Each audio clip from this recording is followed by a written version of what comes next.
First off, rest in peace, neighborhood nip. I ain't crip, but I'm on that neighborhood shoot. Building businesses that black owned. If you hustle, better hustle till your pack gone. If you work, better work till your back hurt. And if you rap, make it better than your last verse. Yeah, more lyrics. Stick and move, GervontaDavis. AJ, El Presidente, Eddie Kane University. Hill gon' heal, regardless. You, B. Cannon, Bethel High School, by way of 3-Man Weave, LLC. Michelle, producer, based over here. You can catch this wave from the Marlins to the Mariners. Doing things you can't believe. It's the 3-Man Weave. What's good, good people? Your favorite bros are back with a brand new episode 186. We deep in the sticks. You feel me? Now, it's your favorite pod. And, you know, you got your host with the most, B. Cannon, or official B. Cannon. And I got my bro with me, who I got. You already know what it is. You got your boy, AJ, Mr. Okay, let's get started. I was going to say something, but nah, we just going to get this thing going. Let's get this thing cracking there, man. But before we go, give them the rundown. Where can they find us at, man? All right, so you guys, number one, you could find us on Instagram, 3ManWeave_. You can find us on Twitter, 3ManWeave_. You can find us on Facebook at 3ManWeave Group. It's going to be a Facebook group. You can join the group, have a whole bunch of fun. Yeah, come in, be respectful. If Please. you're not gonna come in and do some good debating, you're gonna look like a goofy, because this ain't one of those just like, you know, we gonna just give our weirdest and have all of our biases show kind of groups. Nah, like, you really need to stand on something and stick by it, because there's some people in here that's gonna debate your ass about it, and you will get called out and you will get exposed if you do not come with, you know, at least some basis to your argument. absolutely. And also, you could join us. Well, not join us. You could email us questions that we can read live in our 4 minutes with the fours section at podcast.3.man.weave@gmail.com. We also take those DMs, and if you pose a question in the Facebook group, we read those on here too. So, with that being said, let's get it started, man. Get it cracking. So, I believe one thing that we should start off with is this Alabama basketball situation. Yeah, man. Yeah, so an Alabama basketball player and I think a gentleman from DC were involved in the murder of a young woman in Tuscaloosa after she basically turned him down. You know, this male fragile ego that everyone talks about online and stuff like that. But, you know, so we want to, you know, send our condolences to that woman's family. And now Alabama's back in the news because arguably one of the best players in Alabama basketball history on one of the best Alabama men's basketball teams came under fire because allegedly he was the one that brought the weapon to the scene of the crime. He was cleared of all wrongdoing. Yeah. And he has been playing in Alabama games.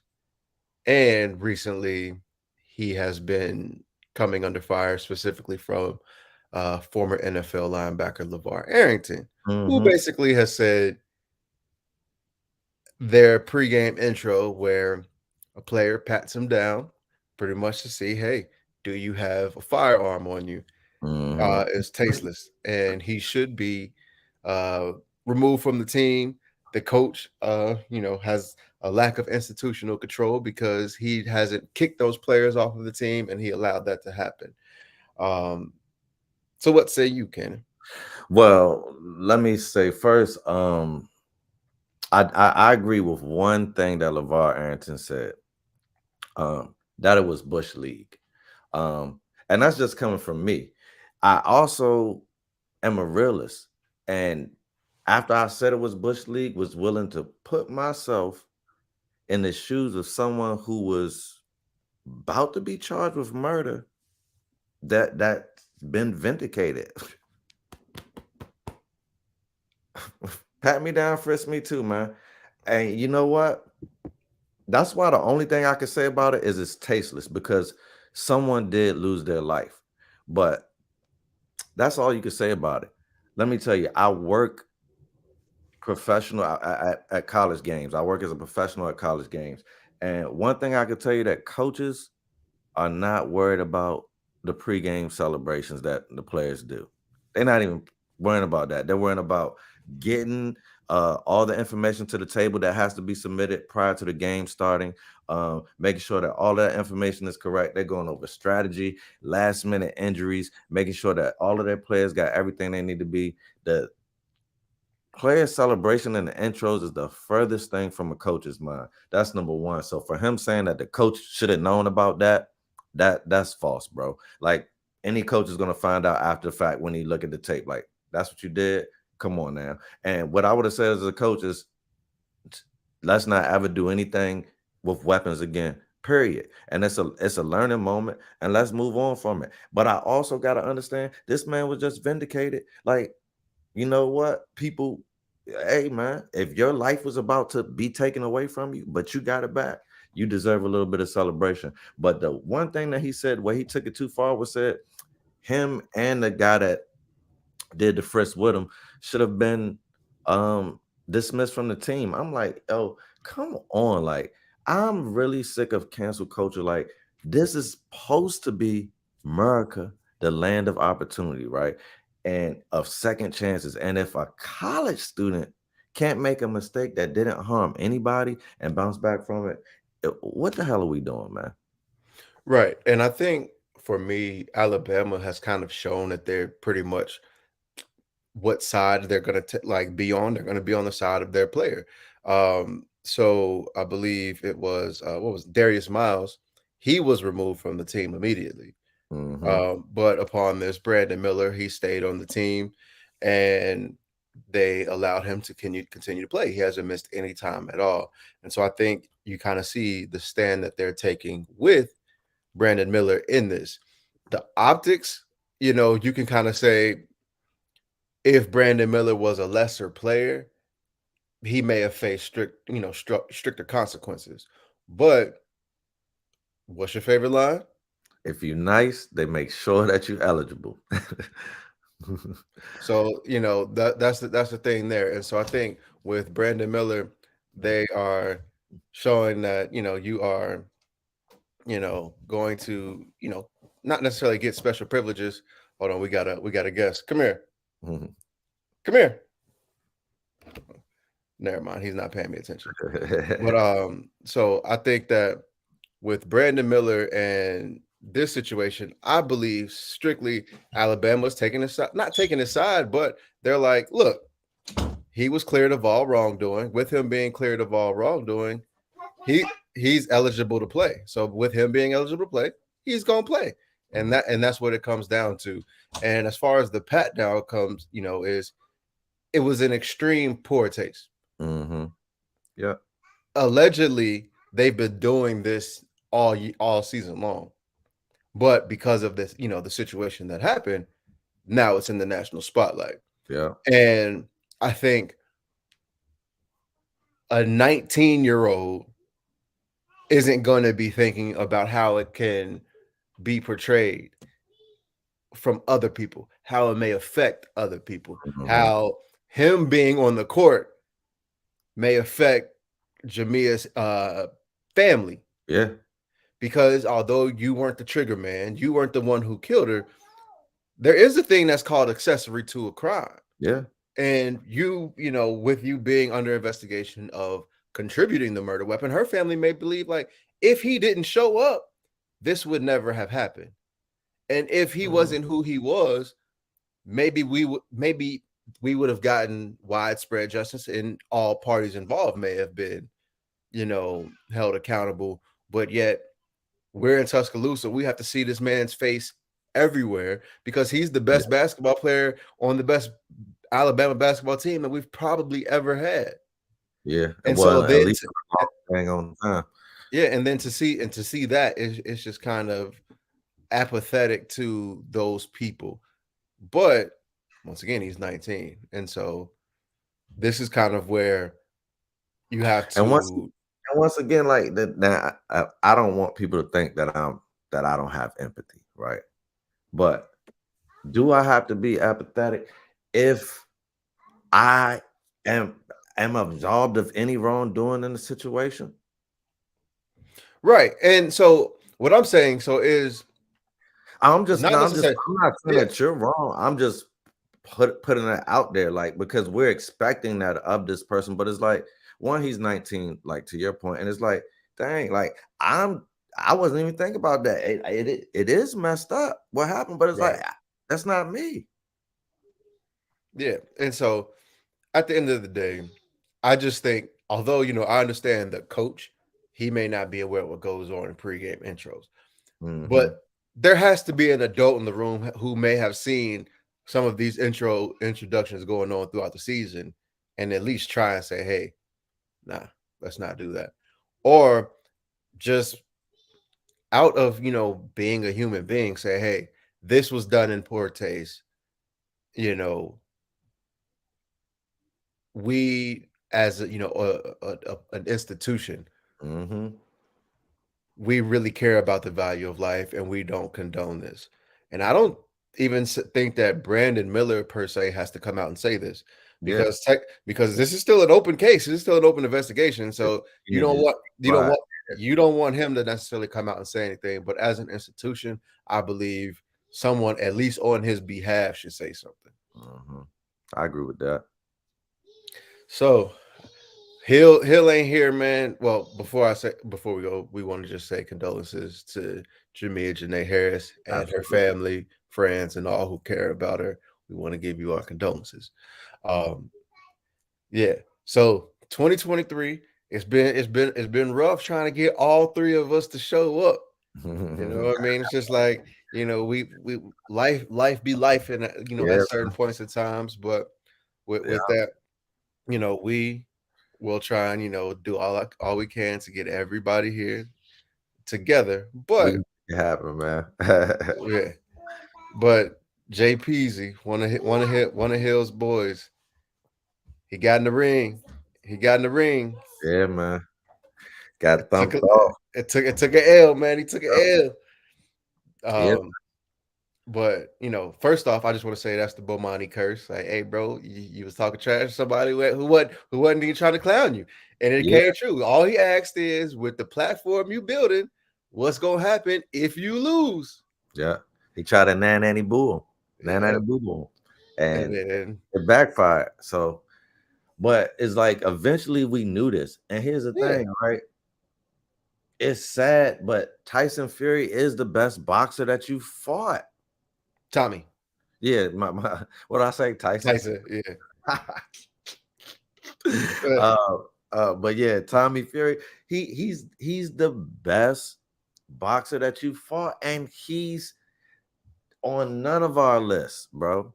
bro, he's not even a good fighter. Like, But if the someone fact that he's just a brother of a fighter. but the fact that you struggle with It's like him, fighting Adrian because Bronner someone twin. who been around the basics of boxing and understand the sweet science a little bit more than you do. You feel what I'm saying? And you struggle with him.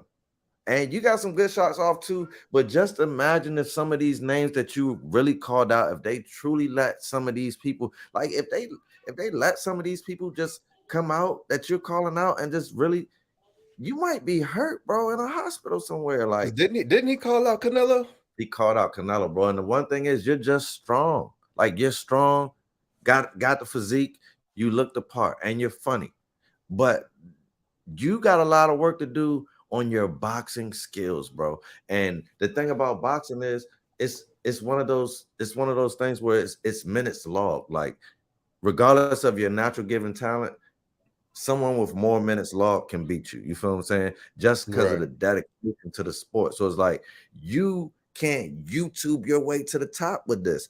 You gonna have to actually put in years if you ever want to be considered a legitimate guy. But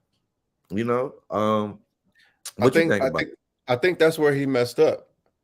Like even trying to get make that transition this soon. Like, hey, bro, you are the draw. And like you yelled at Bomani, you don't see yourself losing. You winning was the reason, like really why you were getting so much fame and stuff like that. And the step up in competition was cool. But maybe you should have taken a look at it sooner. But Tank Davis actually has some interesting things to say. Yeah, he said crazy people how these boxing work. Y'all cheer for a clown after a loss, but actually boxers, y'all shit on them if they lose. Sport filled with B riders. And this is something that I have been saying. I agree with him right there, for man. Years, bro. I've been saying this because what I've been saying about where Floyd protecting his oath, that gave UFC the opportunity to take over because they give us the fights that we want. And that's another reason why we don't get the fights we want in boxing. And it hurt boxing. And now boxing fans have gotten spoiled because of shit like this. Like I said, say Tank Davis, say Tank Davis were to lose to Ryan Garcia. Everybody would clown Tank Davis for losing to Ryan Garcia. And then Tank Davis would not only have to try and build his brand back up, he goes to the bottom of the totem pole and has to fight dudes that he really got no business fighting and work his way back up. And it's just and the crazy thing to that's these new age boxing fans, because the boxers that you and I grew up on that we love, they have multiple losses, bro. Some of the greatest. And I know y'all kill me about this, because my two favorite boxers are Manny Pacquiao and Diego Corrales. I love Diego Corrales is one of my favorite boxers of all time. He literally fight anyone. Pacquiao, say what you want. He was going he was in that ring against dogs, literally from featherweight, flyweight, all the way up to super welter of eight division world champ. That's crazy. And he got in there with some dogs, and he gave him that work. And now you got dudes just going out there fighting trash cans. Yeah. And it's hurting the sport because y'all putting these fights on pay-per-view. Nobody's gonna buy that, bro. I'm not about to watch you fight someone that we know you supposed to beat. And then the only thing that gets excited is, well, if you get upset, that's the biggest excitement. Instead of just actually saying a competitive two prize fighters putting putting it all on putting it on the line. And so it's just that's one of the reasons why you get clowned now, is because if you're not gonna fight nobody, and then when you actually fight somebody and it's 10 years too late and then you lose, it's just that's what's gonna happen. Yeah. And they're trying to get rich off one fight. They're trying to fight cupcakes and then cash in, so it won't matter whether I win or lose because I got the payday of my life. And it's that's small way of thinking, right? Think of how many paydays of your life you could have got had you fought this person in your prime. And even if you lost, we might want to see the rematch. That's another payday of your life. Then if you win, you get a triple. Then guess what? A next contender want to fight you now. Another elite. You could have 6, 7, 8 of those paydays, but you want to bank on just having one of those mega paydays to bow out to, when it's you could have stacked them up your whole career. It's you're a boxer. And here's the thing. You're taking punches and punishment in the ring with these other no names anyway. So it's if you're going to have to take the punishment and it's going to have a cumulative effect on your life anyway, then you might as well get in there with the best. Exactly. You know and for me, I think it's kind of you're missing your opportunity to get it in early and get out sooner. You if you put yourself in a position where you are fighting the best, early on in your prime, in your 20s, and by the time, because we say boxers don't reach their prime till about 28, 29, 30. 32 is really the peak. Yeah, and 32 is once you hit your peak. If you are starting to get some of these big names out of there in your, 25, 26, 27, year old, time frame, people are looking for you to elevate. And then once you get to your prime, you can get to those guys who are at the peak there and maybe still climbing up the ladder, but you the top dog, cash out, and then you don't have to take that punishment any longer. No, And what we've seen is in boxing, just like football now, if once you make it to the top, if you want to, if you have that personality and you've been selling the fights, they will give you jobs or like on these networks. And so it's Andre a way Ward. to Andre Ward, Sean Porter, that they will give you that opportunity. And you have those different, like Bernard Hopkins. He was old, and the cumulative punches that he took, you could tell when he talked, but they still got him out there because he was one of the interesting people, and he was one of those voices that everybody loved. But he also he's one of those. He didn't duck anybody, and he fought for a long time. He did on prison bouts before. You know what exactly, because like he got a late start, and even with the L's he took, nobody's going. Nobody's gonna be out here clowning the executioner. The executioner was trill, even in the law. You feel what I'm saying? Say what you want. You got lucky to beat the executioner, man. Roy, this new generation, they see Roy Jones as just getting pummeled, but people still know Roy Jones was that dog. And this of your favorites. Yeah, and so here goes basically Gervonta. He kind of followed up with someone else, and he said boxing fans built their fan base completely different than influencers did. It's not our fault that most boxers don't get the marketing part down right. And Tank, he said, shut the fuck up if you don't want to get in the ring with the real boxer. And I agree, because stop promoting this like it's a real fight and it's just a celebrity boxing match. Like, call it what it is. It's a celebrity boxing match. It's legit dudes dying in the ring. You get what I'm saying? This is not for play. This is like dudes coming out here, being elite in their flag football, like in their flag football league, thinking, oh, I'll route Stephon Gilmore up. No, the hell you won't.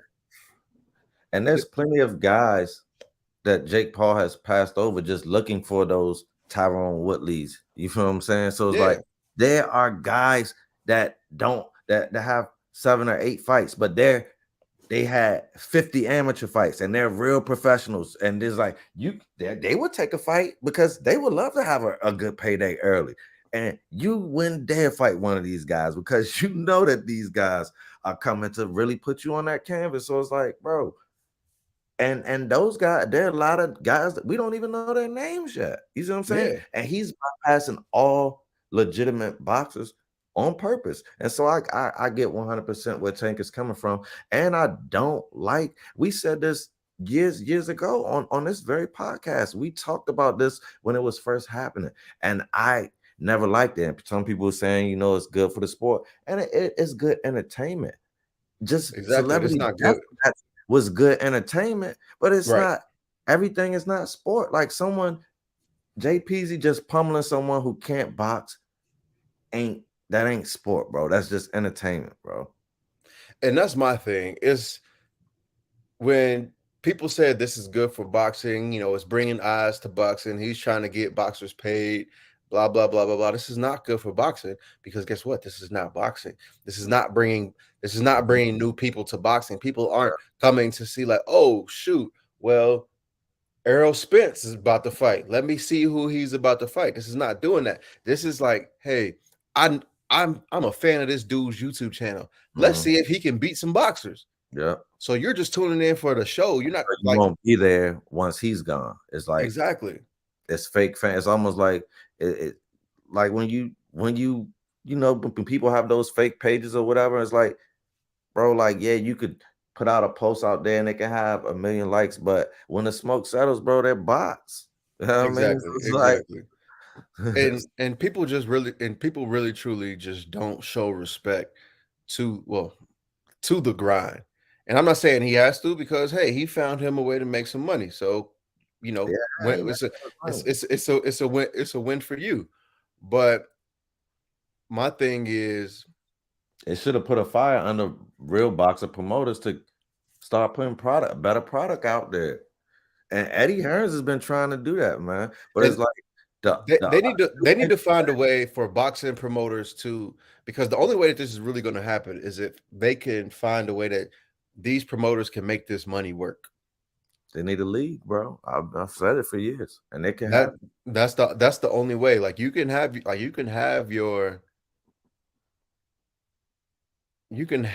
your promotion companies, you can have your fighters, but it's got to be a way that you can work with another promoter. That way we can get this money to go right. Yep. You know, it's got to be a way that they can quantify who's going to be the A side fighter, who's going to be the B side fighter, the terms, automatic rematch clauses, how we going to do this, how we going to do the door, how we going to do the pay-per-views, how we going to do, you know, revenue, all of that in order for us to get these fights, man, because that's the only way that's going to happen. I say this every time. It's been done before by HBO when Tyson was up and coming. All of the sanctioning bodies got together for the heavyweight crown and agreed to be a part of the HBO tournament. You can Google it.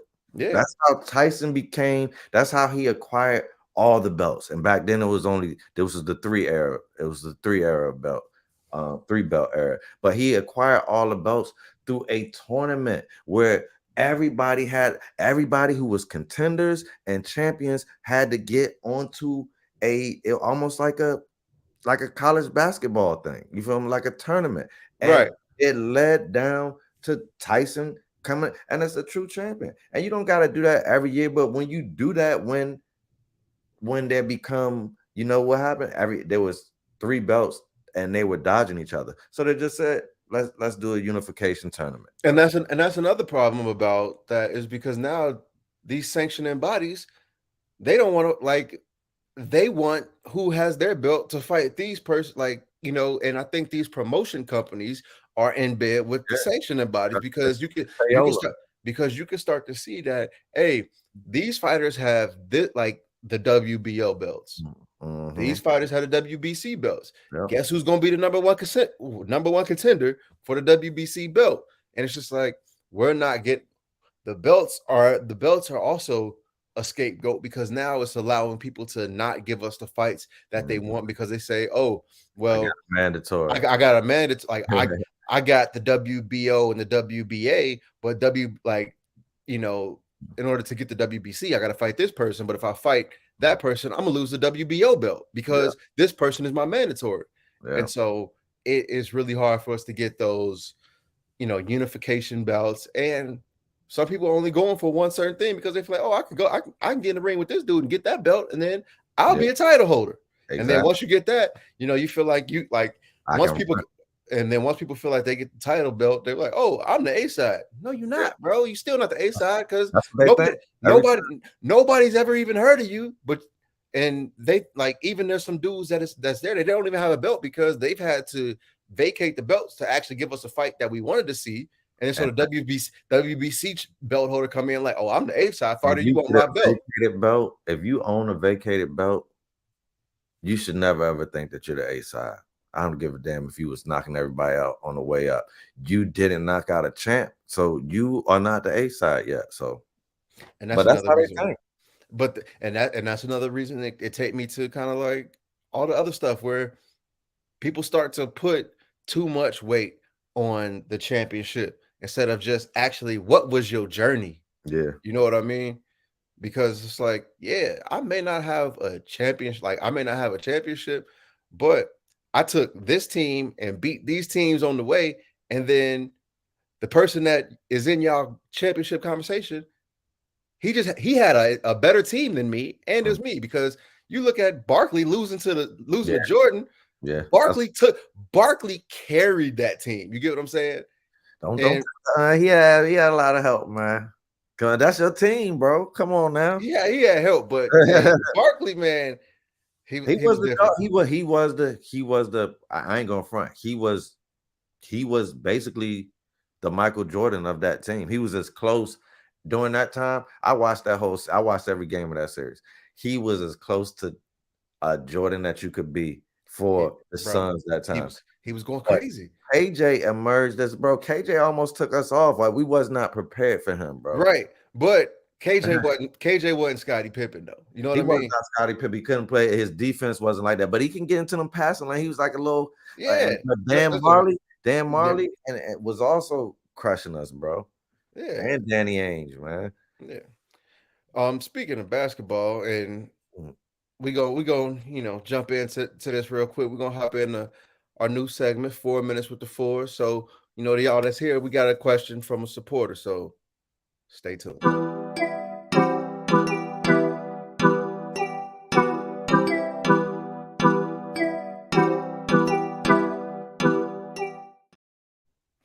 Fourth man Dane sent us a question. He says, I keep saying the NBA has turned into a playoff sport. The regular season only has a few exciting games, and that's after All-Star break. The regular season is dying. The league has a huge problem, and Adam Silver keeps getting a pass when the other commissioners don't. And this comes off of a post that says the NBA could implement a target score for overtime games next season.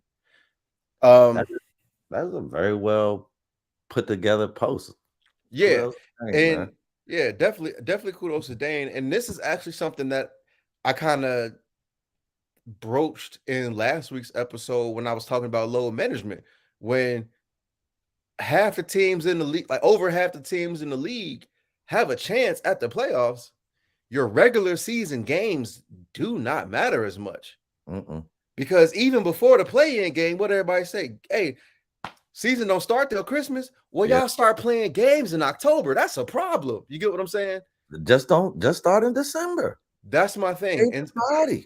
And so now they're trying to implement this mid-season tournament or whatever the case may be. But to me, it's like, I know when y'all was talking about, like, when the play-in came, and y'all was saying, hey, look how the play-in game happened. It was good basketball, this and that. It was good basketball. It was good basketball. But my point is, if 10 teams have a chance in one conference at the playoffs, and it's 30 teams total in the league, why would I play 82 games? Yeah, no, that's why they're not doing it. You know what I'm saying? So if I have to play if we have an 82 game schedule and 20 out of 30 teams have a shot, as long as we stay afloat, I'm cool. And then if we get, a top 3-4 seed and we can kind of get that home, navigating home court possibilities, I'm straight. And then I can preserve my body and stuff like that. And so I think that's what I'm saying. So I don't like this target score because they're taking this shit from the I don't like that at all. The All-Star game. That's and trash. It's like, and because it's on the heels of that Clippers game where I think it was like 176 to 175. Now they talk about a target score instead of just, hey, go out here and win the game. Yeah, Dame has some. Dame has some other parts to this question. He had the part where he said the league has a huge problem and Adam Silver keeps getting a pass.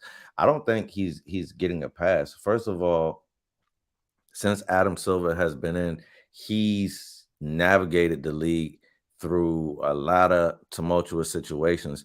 And I think he's handled it better than a lot of other commissioners would have. That's number one. Number two, I put up 3 and said number 2. But number 2, the NBA is historically last place when it comes to professional sports in America. So it's not a shock, that what we're seeing. What we're seeing is the fruition of what was happening before when it was just TV, but now it's like internet and everybody has access, so we could really see it. You know what I'm saying? So we might not have noticed player load management back in the day before social media was like it is now, because we don't see that many games. Like, you only got a couple games that came on, 2 NBA games that came in your local channel. That was it. Your regional one, which for me was the Wizards, and 1 primetime game that came on NBC. That was it. So it's like, And Hill and I the other day we're at my crib and we're looking at just the viewership between. We didn't even look up NFL because we know that that's king. So we look at we like how can we compare? How can we compare it? They both have baseball and basketball because Hill was like, I said, basketball's last place. He was like, really? He was like, I said, bro, I don't even got to look it up and I can just tell you that. But I said, we can look up the numbers and we looked up the numbers and it was surprising. So we looked up the playoffs over since the 2000s, bro. Average baseball series has gotten 19 million viewers since the 2000s. The average playoff series, or the highest average playoff series for NBA was 14 million. So it's like it's 5 million. They're beating them by 5 million. And here's the thing: baseball has been on a down slide for like the last 10, 15 years with their leadership, and they're still beating the NBA. And this is what I told Hill. Like, you know how like bros, they always say like ball is life, right? Yep. But in reality, that's just for us and people who are ballers, which is a small clip out of people nationwide and worldwide, man. So it's like, then when you look at the demographic of the NBA and the people who are on the screen, and then you look at the demographic of this country, it doesn't represent this country. So it's like, I'm more than likely to watch another sport where I can see some representation. That's why it's getting more viewers. So if the NBA want to, they're gonna have to be more diverse. But is that going to be with the game? I have a theory on why basketball is last, even over, under baseball, and baseball has been such in a decline. And even when you watch the stadiums, you will be like, how is basketball last? When I watch a baseball game, stadiums be empty for 80% of the games. Basketball, a lot of these stadiums, when I watch TV, stadium at least be halfway full. And I think it's the generation. Yeah. Like baseball is still marketing to a generation of people who will still watch TV and watch the game when it comes on their local channel or when there's a primetime game. Basketball is marketing to a generation of people who are scrolling Twitter and seeing the highlights and just reposting that, or on Instagram, and when they see. But baseball also got the other people too. So here's the thing: some people of that other generation that's scrolling, they just like baseball because they played it, they watched it somewhere, their dad showed it to them at some point. Because me, you, and Hill all watch baseball. You see what I'm saying? So it's like, but it's like the average American just ain't watching NBA. You got to be a diehard basketball fan to be watching it, or like a team specifically. Yeah, and so. But that goes back to what I said last week. Yeah. NBA has marketed to players. Yeah. NFL and MLB, they've marketed to the teams. And that's going to keep that viewership up, because now I'm going to be invested in my city. Even if, the best player that we have ever leaves, I'm still going to watch this game because I love my team. Yeah. And basketball a lot has, with player movement and stuff that, that they've wanted in a sense, because they wanted this parity. Now, if my favorite player goes to this team, I'm gonna watch him. And if he's not there, all right, well, cool. If he's not playing tonight, there's no need for me to watch. Or if he's not in my market and I can't see him play, I'm not gonna watch any game. So my local market, I'm not going to watch that either. I'll just catch the highlights and see what my favorite player did. And I think that's where they kind of dropped the ball there, is because now when you go to players, also a player's career may be 10 years, 12 years, Bron going on year 20, which is ridiculous. But 10 years once they leave, that's a long career. 10 years. That's a long career. But what happened when you get 40 years old? And you were a fan at 15. Yeah. You know what I mean? Like, if it's like, KD was my favorite player, but he been gone, and I just haven't really liked anyone's game ever since. Right. I like, you're gonna tell me you was a Kobe fan and be like, you know what? that Jokic guy, I like the way he plays. Like, nah, they don't play the same. You know, that might not be what you want to get into. You You ain't know gonna what I see mean? Kobe style for another. You might And, not see it in this lifetime. and so it's just one of those things where I think it worked until it didn't, because I agree with that. because the NBA got so lucky to go from Showtime Lakers, Jordan, Kobe, LeBron. But even then, they were last. I get that, but at least then you had Yeah, they had you globally they was watching. you had something where it's just like, hey, we want to see this. Yeah, facts. But now that LeBron is in year 20, It's not the same. like they're like people like Luca may be bringing in a new demographic, but I don't think Luca is big enough to, you know, he doesn't have the orbit that LeBron James possess, and no one in this league does. Yeah, because like I said, you went from Jordan, who was the biggest personality, and I went to go see Ant-Man and watch Quantumania, and they had the preview for the that new movie for about Sonny Vaccaro about, you know, picking, like, discovering Jordan, the explosion of Nike. Think about that though. Like, Jordan made the biggest shoe brand that we know now. He was the reason for that to be where it's at.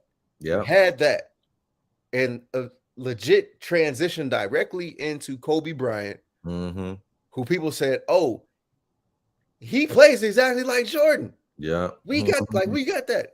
And then when Kobe Bryant's in the league, you have Kobe Bryant, and then you get this. Oh, it's this dude from Ohio that he's in high school right now, but could legit be an NBA player right now. Oh, he's been nicknamed the chosen one. That's a lot to live up to. He comes into the NBA, greatest scorer of all time, lives up to like, bro. Say, live up to that, bro. Say what you want about how you LeBron. Every single thing that they placed on him, he lived up. He lived up to and exceeded, in my opinion. And never got in trouble. And never got in trouble. A family man, ain't never been in no scandal. Even when he say something that, you know, may get, you know, some scrutiny. He just capped. That's his one. You know what I mean? And then it's just like, hey, bro, you 100%, like you're amazing, dog. And so now for him to be in year 20, you don't have that clear-cut person to pass that torch to and pass that mantle to. And it could be Giannis. I like Giannis. He's funny as hell. He's a dog. He might be too deep in his career though. He's too. Like, I think he's a little bit too deep into his career. And I also think it's a thing about these foreign-born players, because it's not gonna. I don't think foreign-born players are going to nationally, you know. I don't think so neither.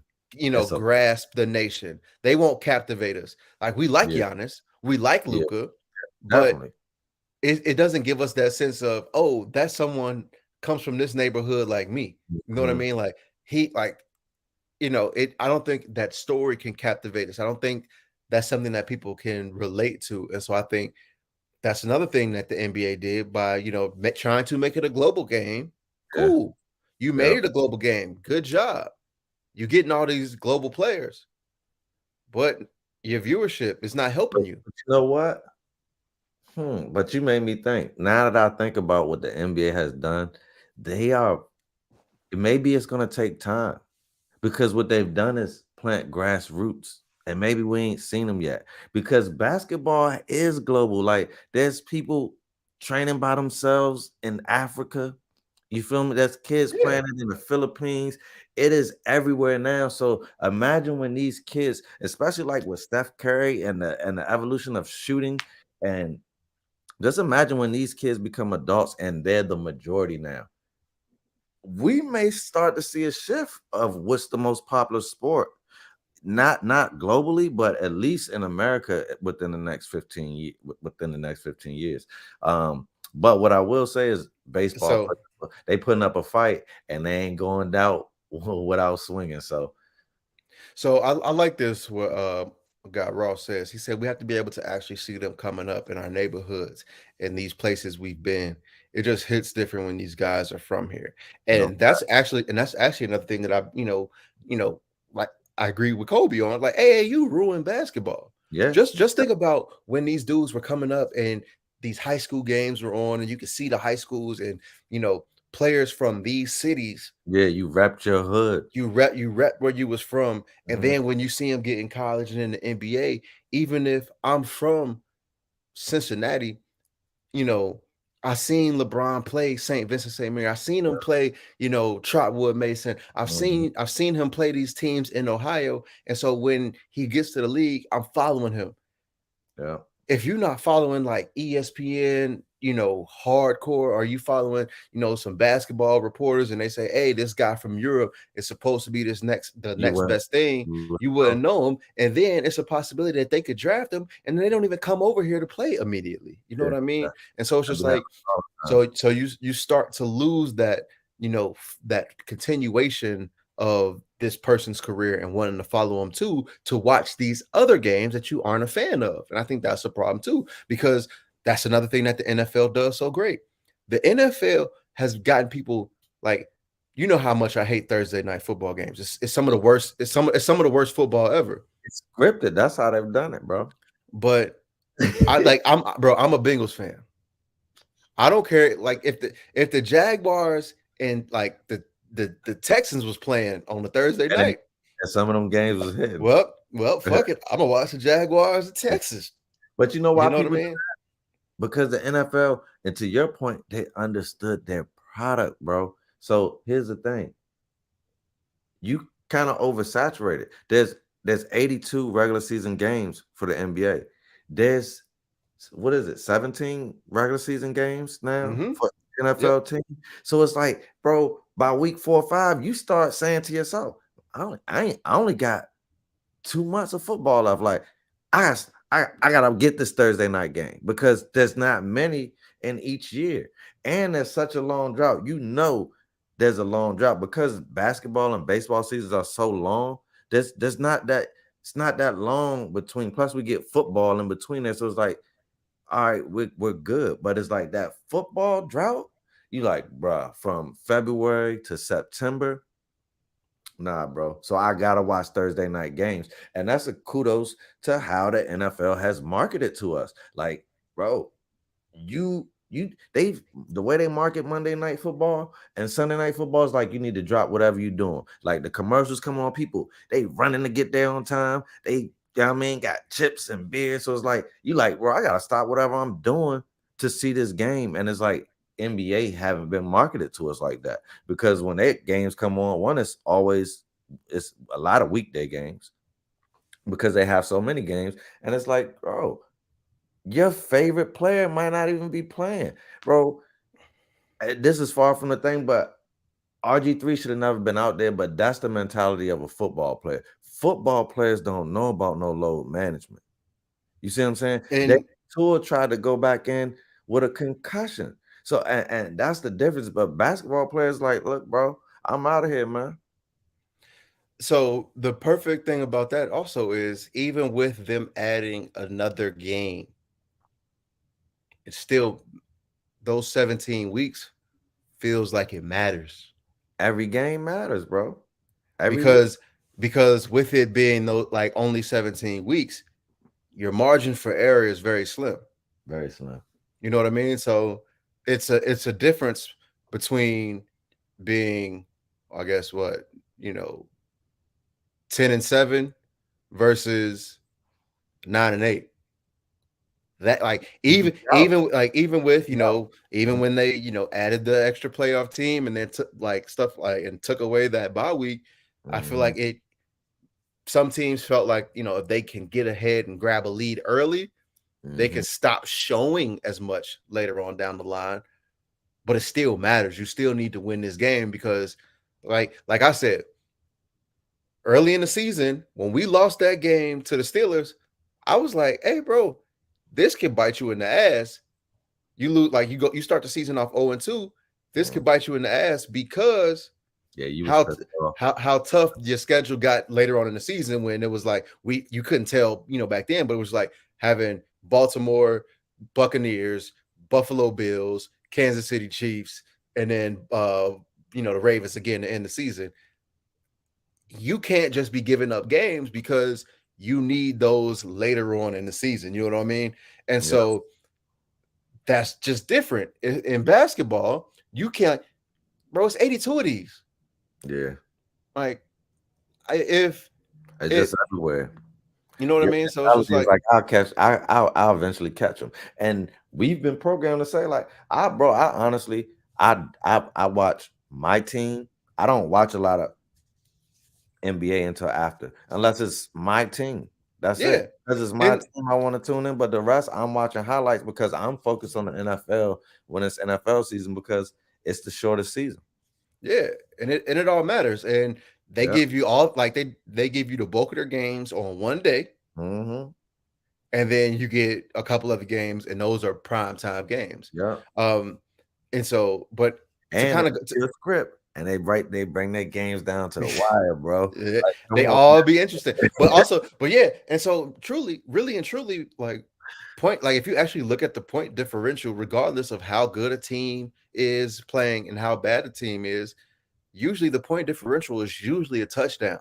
Yeah. Like Yeah. most games in the NFL are one score games, and that's where they win because the talent gap and the like, you really need damn near all 53 players to be on the same Great page. equalizers are the refs, man. They get to Yeah, throwing them flags.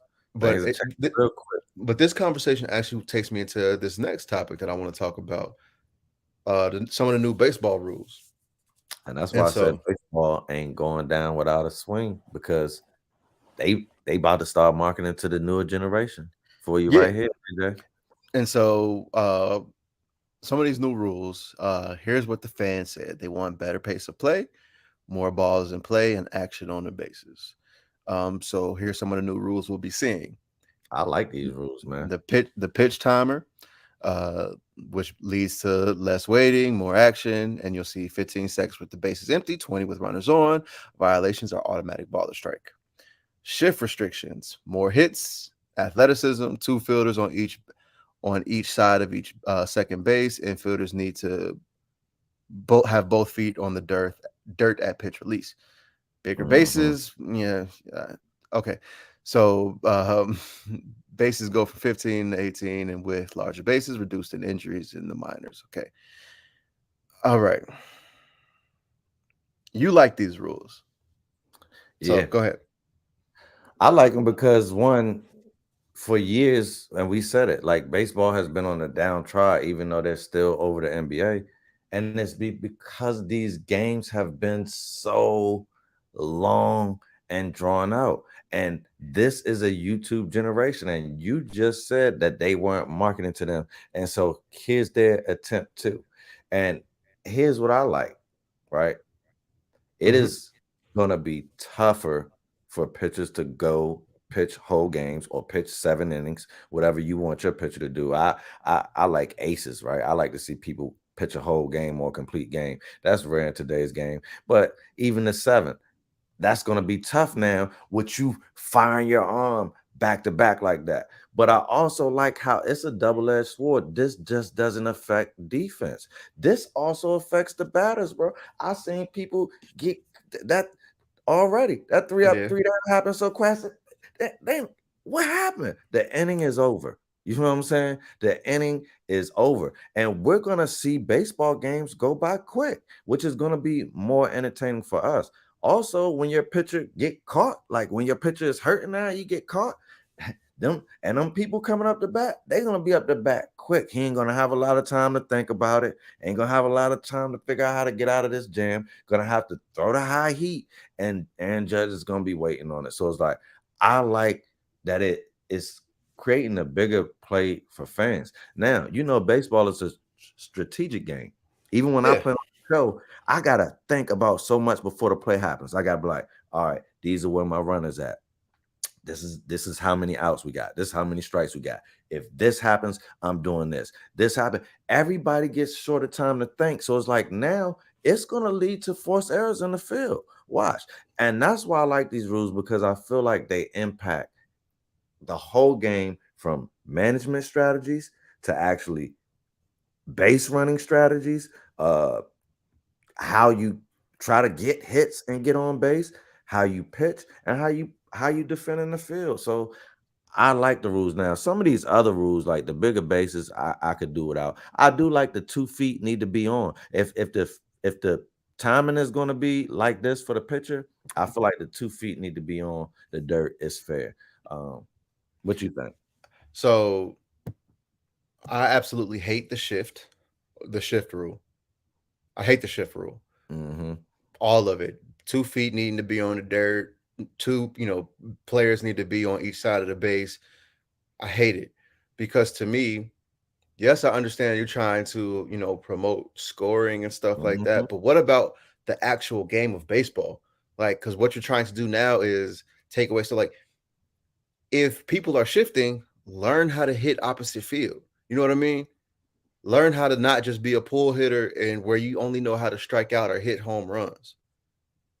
So to me, you're taking away a competitive advantage of a team because they know you.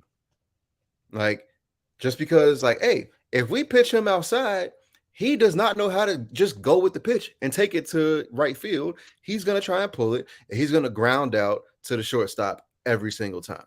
You know what I mean? I So, get it 100%. I so really think these are all that the reason that they're making these rules is not to mess with the fabric of the game. It's literally to change the time of the game. All right, of these are and timing things. So it's like to your point, they're trying to market to that generation. It's like, this is what's going to bring that generation in: more runs, more offense, quicker at bats, quicker outs, quicker innings. So it's like, I get it. I don't particularly like the shift rule neither, but I think the 2 feet being on the ground does help that rule a little bit. And I feel like it's the best if you're going to market to a group of people who not really sold on baseball. I'm just right. thinking from a marketing standpoint. But so, and I get that. So, from the year 2000 all the way up until the year 2013, the average time to play for a baseball game was under 3 hours every single one of those seasons. Mhm. In 2014, it went up to 3 hours. And then in 2015, it went back down to 2.5 hours. And then in 2016 until 2000, the 2022 season, all those seasons games averaged at about 3 hours. The longest was 3 hours and 10 minutes. And so from that pretty much that 2016 to now, they're trying to Mhm. decrease that to get back, I guess, to there. But I think it's also because it's just a different game. It's a different game Yes. now. More strategy has been Different type of implemented. players. Yeah. And what I think is also, people fail to realize these 3 hour games, this is not anything different than the NBA or football. So last season, the average NFL football game was 3 hours and 12 minutes. Yeah, And so I but think, people like seeing hits. So it's but that, about but that's my thing. So I think, like, but even hold on real quick before we move on. What we were watching with baseball in the 3 hours is a lot of pitchers holding the ball, a lot of walking and talking to your manager and stuff like that. So it's like, if I'm gonna watch 3 hours or something, I want to see somebody getting dunked on. I want to see somebody getting hit, somebody getting trucked, somebody getting juked. So yes, it so, was but about the Cannon, quality of the hold on, time. wait, Cannon. If you want to see somebody get dunked on or you want to see somebody get hit, you ain't watching baseball then, because you're not gonna see that in baseball. No, what I'm saying is the action part of it. So, and But I'm not baseball, saying that, I'm not saying they're not going out the baseball purists. The baseball purists are already watching. They're trying to bring in people who are not baseball purists. You see what I'm but saying? And but to bring in those people, you have to appeal to the type of stuff that they like. You're not going to see a lot of big hits in baseball, but you may see a lot of people go yard, and you may see a lot of strikeouts. You may see a lot of stolen bases. So it's like, we got to offer up what we can give, and they're trying to bring that more to it. And it's, I like the fact that they're trying something. Baseball has been, oh, let's just stick with the fabric of that we built our laurels on, but they've rested on their laurels. And like you said, they're gonna lose if they continue to not do nothing. So I like the fact that they're trying to do something. But with all sports, because they're trying to do some stuff in football, in college football, to speed the college football game up, which I don't like. Which they're gonna try and keep running clocks after first downs. They're trying to keep running clocks after incompletions. They're trying to keep running clocks after the kickoff. All types of things to make college football games quicker. And what I'm about, like what I believe is really slowing these games down is them selling these commercial slots. Absolutely. Like, come on. Because what's really That's what's paying everybody. what's really slowing the game down is, oh, we got a first down. TV timeout. Yep. Even then, bro, at the college games I work, bro, there's media timeouts. Even when there ain't TV no more. Just so you know why? In case there is TV, you know what the game plan is. So it's like that's how far the fabric of TV has seeped into sports, that even if it's not a televised game, we're going to act like it is, so that the game is not different when it is a televised game. And I believe, and this is where I believe, if you want to speed the game up, this is where these leagues put your nuts on the table. Say, hey, you want to advertise on our product, we'll advertise on your product, but you see how me and you are right here? Like, why don't we do this? Commercial and game. They be doing that. Yeah, sometimes. Yeah. But this, if you want to buy some time slots to our game, this is how your commercial gonna be. The game is on the big screen. And the big bucks. So we want the whole thing. Okay. This is what you do. You auction. Yeah, fact. Each commercial break has one big commercial. But highest bidder gets the entire frame. Second, you get the big box with sound. Third, you just get a box side by side, picture in picture. And in a perfect world, I agree with you 100%. But the people who are collecting from these sponsors and advertisers, they don't want no cap on their money. And so I agree with you 100%. TV, the result of all this is TV and advertisement, whether it's on social media, no matter where it is. That's why the time, and then all the other theatrics that they do, they do a bunch of other stuff for people that actually go to the game, that holds the game up sometimes too. So it's like it's a mixture of both, and these events are becoming too long. Gonna be 4 hours and 5 hours in the next 10 years. So hopefully not.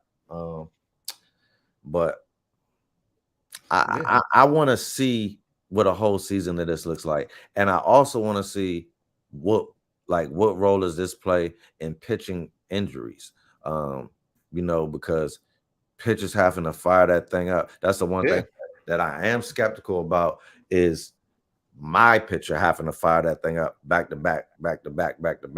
But I'm gonna love it when it's opposing pitcher though. So I feel like the complete game, we've already seen the end of that, unless you're going for a no-hitter or a perfect game. And we've even seen we've even seen managers pull dudes that was going for a no-hitter or a perfect game, because it's like, hey, bro.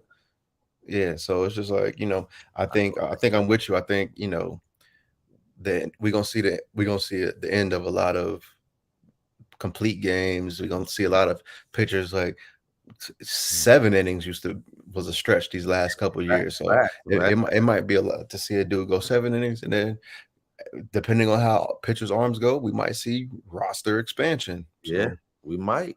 And that's another thing that I'd be saying, this is changing the whole. What did I say when you first sent the rule change? I said this changes everything. That was literally my response, and it does, bro. But that's why, and that's one thing that I did like about it. If you're gonna make a change, I don't like when sports make rules to hurt one side of the ball or one aspect of the game.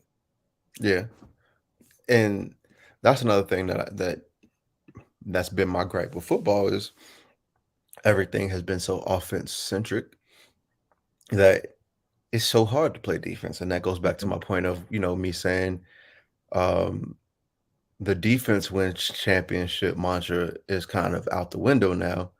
Build you that offense that's going to win you a championship, and then just try not to be, ass on defense. Be middle of the pack, and if you just have a good game, then you straight. So yeah. But that was a good episode, man. Did you got anything else you want to add for the people? Nah, man. Just the fact that we here the 3-man. We enjoy being able to chop it up with y'all. We enjoy the fours supporting us. Hit that thumbs up button, please. Hit the thumbs up, please share it, like it, and hit us up with your supporter questions. Or if you got any topics outside of sports that you want to talk to us about or want us to touch on, let us know. We're gonna try to touch on that as well. So for Hill, Cannon, I'm AJ. It's the 3-Man Weave podcast, and we out, baby.